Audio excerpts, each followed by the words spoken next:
Salam, Om Swastiastu, Namo Buddhaya, salam kebajikan. Perkenalkan saya Tati Handayani, Kepala Sekolah SD Angkasa Lanut Manuhua Biak, Papua. Kepala sekolah di zaman sekarang tidak bisa hanya duduk diam di belakang meja tanpa bergerak. Kita harus menengok dunia luar yang semakin maju.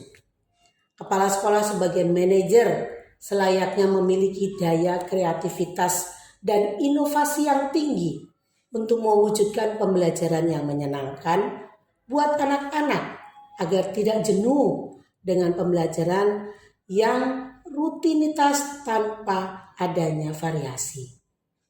Kepala sekolah juga sebagai role model bagi pendidik dan tenaga kependidikan, terutama juga bagi peserta didik dalam mewujudkan sekolah yang menghasilkan insan yang unggul dalam bingkai 8 dimensi profil lulusan.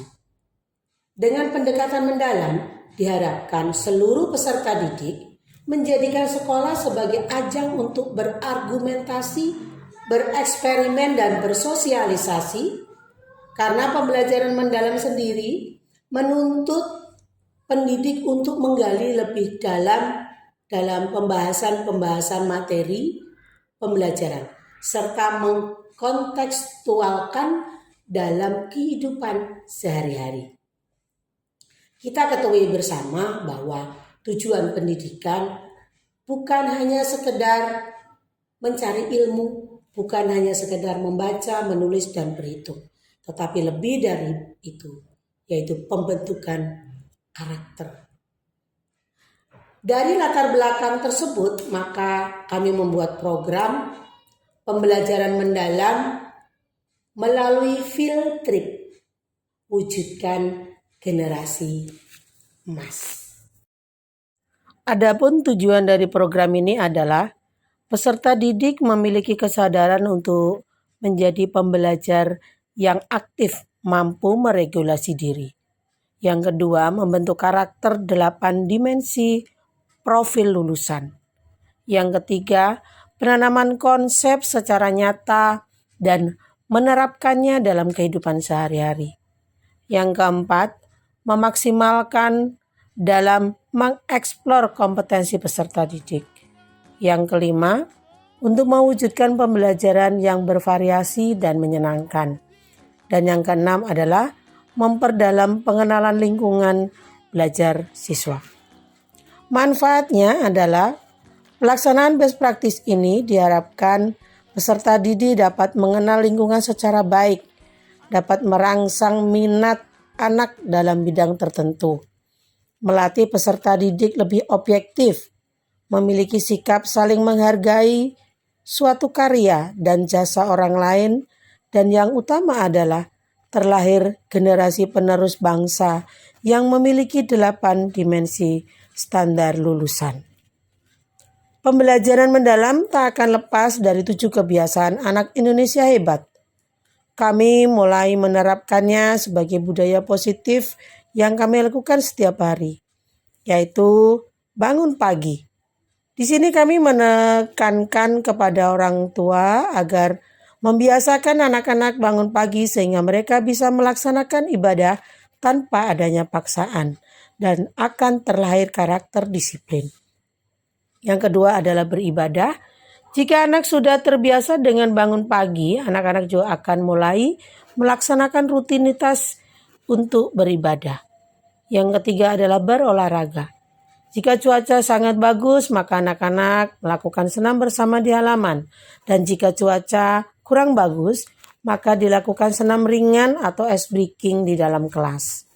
Yang keempat adalah makan sehat bergizi. Karena sekolah kami belum mendapat MBG, maka kami menganjurkan anak-anak membawa bekal lengkap, khususnya anak-anak kelas 1 agar mereka bisa makan bersama di saat jam istirahat dan berbagi untuk anak-anak yang tidak membawa bekal. Anak-anak gemar belajar karena belajar merupakan tugas utama mereka. Dan yang keenam adalah bermasyarakat, karena kita semua makhluk sosial. Jadi hal ini sangat penting terutama dalam mengembangkan sosial kemasyarakatan peserta didik. Selanjutnya, apa itu pembelajaran mendalam? Pendekatan pembelajaran yang menggali lebih dalam materi-materi dengan berpedoman pada olah pikir, olah hati, olah rasa, dan olahraga. Untuk memperdalam pengalaman pembelajaran yang berpedoman pada hal tersebut, dilakukanlah field trip, yaitu pembelajaran yang mengajak peserta didik mendatangi tempat-tempat yang berhubungan dengan tema pembelajaran saat itu. Adapun langkah-langkah yang dilakukan adalah yang pertama, berdiskusi dengan dewan guru, orang tua murid, dan pengurus komite sekolah. Di sini kita melakukan kolaborasi dan komunikasi, membentuk teamwork untuk menyamakan persepsi dalam penyelenggaraan field trip. Yang kedua, mengidentifikasi tema-tema yang berhubungan dengan kegiatan field trip, yaitu mengenal hewan dan tumbuhan, sumber energi, cuaca, perekonomian, berhubungan dengan UMKM, kemudian kebinekaan, sejarah. Kemudian yang ketiga yaitu menentukan tempat-tempat yang bisa dikunjungi, yaitu diantaranya adalah Taman Burung dan Taman Anggrek, PLTD, PLTG, BMKG, pabrik kopi, pabrik tempe, tempat-tempat ibadah yang ada di Biak Numfor. Serta yang keempat yaitu menentukan jadwal kunjungan. Dalam sebulan dilaksanakan minimal sekali dalam sebulan dari 5 tingkatan kelas. Dan yang kelima adalah mengidentifikasi kekuatan dan kelemahan. Kekuatannya adalah mendapat dukungan transportasi dari yayasan, mendapat dukungan penuh dari orang tua siswa, memiliki guru-guru muda yang kreatif dan cekatan, memiliki kekompakan dalam berkolaborasi.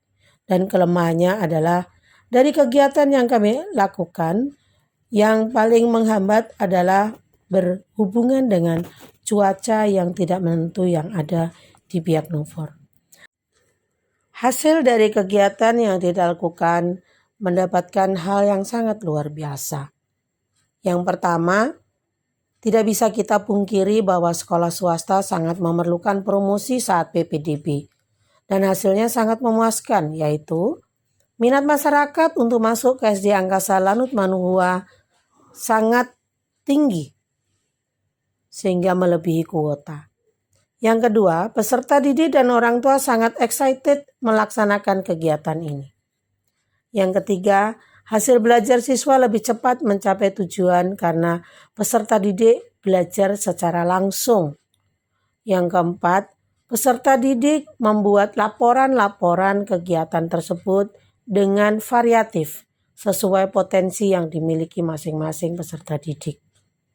Yang kelima, pembelajaran berjalan dengan gembira tanpa adanya tekanan. Program field trip bukan satu-satunya program pembelajaran kontekstual di sekolah kami. Namun, kami juga melaksanakan pembelajaran di luar kelas sesuai tema-tema pembelajaran. Misalnya di halaman sekolah, di kebun sekolah, di kantin, di lingkungan sekitar sekolah. Jika ada pembelajaran tentang jual beli, maka mereka juga akan melakukan jual beli. Semua kami lakukan agar peserta didik merasa senang, tujuan pembelajaran tercapai, penanaman konsep langsung, dan yang pasti anak-anak akan senang berada di sekolah, belajar dengan bahagia dan tidak merasa jenuh. Pembiasaan 7 kebiasaan anak Indonesia hebat juga merupakan kegiatan rutin kami.